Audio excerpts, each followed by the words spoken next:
Hope you're doing well. Just wanted to make a quick video about something I've been going through. I wanted to share, see if anyone else has been going through it. I always suffer with having to say goodbye to people that I care about. I feel like I spent most of my life saying goodbye to people that I loved, and it's something I carried into adulthood. I just hate saying goodbye. I was raised with a single parent, and my father would come and visit me a lot when I was growing up. And whenever he would come and visit when I was in school, my mother would always let me stay home from school.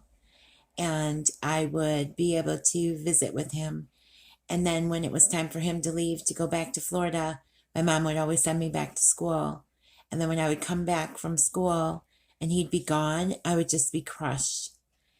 And I think because of that, I always had a trouble saying goodbye. And today, when I was in therapy, my counselor let me know that she was offered her dream job and that she was no longer going to be with me anymore as of the end of the month. That's happened to me several times. I've always have women counselors, and I've had quite a few leave and either get jobs or become mothers and not come back, or even having to deal with them leaving for maternity leave. You see, it's not that I'm not happy for them, and I know that they'll come back and sometimes, but I always suffer with abandonment. I don't mean to sound petty or anything, but it always brings up childhood memories of being left. And today, when I was opening up and was very vulnerable, and we were talking about PTSD, she sprung it up on me at the end of the session that we were only going to have one more session together and she was going to leave. Now, the funny thing about that is my recent counselor had left on maternity leave, and I was given my counselor that I'm seeing now while my counselor previously was on maternity leave. Well, I clicked with this counselor very quickly. She had me open up to her in a way that I never thought I would be able to open up. And then boom, just like that, when I made a decision to not go back to my previous counselor, but to stay with this counselor, after 2 more visits with her, she sprung this on me that she was offered her dream job. When she told me about it, of course, I told her I was really happy for her, and I really am. I don't know if I was just caught up in the moment, but I didn't feel sad or betrayed or left behind. I really felt happy for her. And I think this time was different because I feel like sometimes people are meant to come in your life for just a brief period. They're there to show you something that maybe other people in your life aren't able to show you. And so this time it feels different because I feel totally grateful for even the brief time we were together. But I must admit that it usually brings up previous feelings of abandonment. And I just want to let you know that if you ever feel that way, I understand.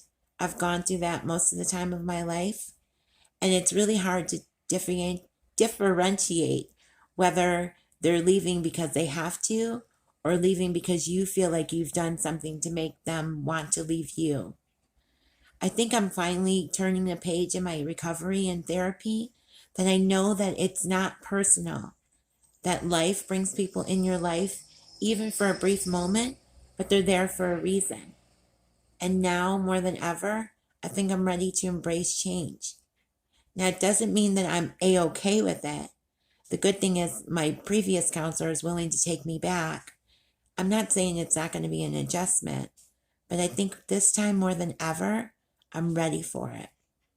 But if any of you is in counseling and have ever experienced what I have when you've been passed from counselor to counselor, you know that when you're in the midst of recovery or talking about past issues, it can trigger a lot of things.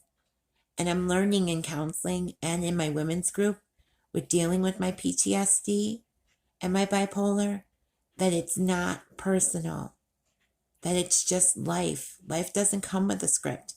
Life is unexpected, and that's okay. I think I'm more ready now than I ever have been until this point right now to deal with life as it comes. So I just wanted to stop and leave a little video and say, hey, let you know that if you ever felt that way, I understand completely. And by the way, if you're looking at this video and you notice something white in my mouth, I'm chewing gum. I should have spit it out before I made the video, so I apologize if it's distracting at all. But I promise not to snap during it, snap my gum. I'm a big gum chewer. I must have gum at all times. I guess I started doing it when I have to work and I can't smoke, but I'm just a gum junkie. I just love it. It freshens your breath, gives you something to do, and it's a nice treat, especially when you're dieting. I suggest, not that I am sponsored by, trying the Mentos gum. It is so delicious. Now, I know that's totally off topic, but that's me, of course. So I'll be quiet now. I just want to wish you all well. I hope this video finds you well. My coffee's done, so I am jonesing for some coffee. I'll let you go. And until I talk to you again, you take care. And by the way, if this video posts upside down, I'm really sorry.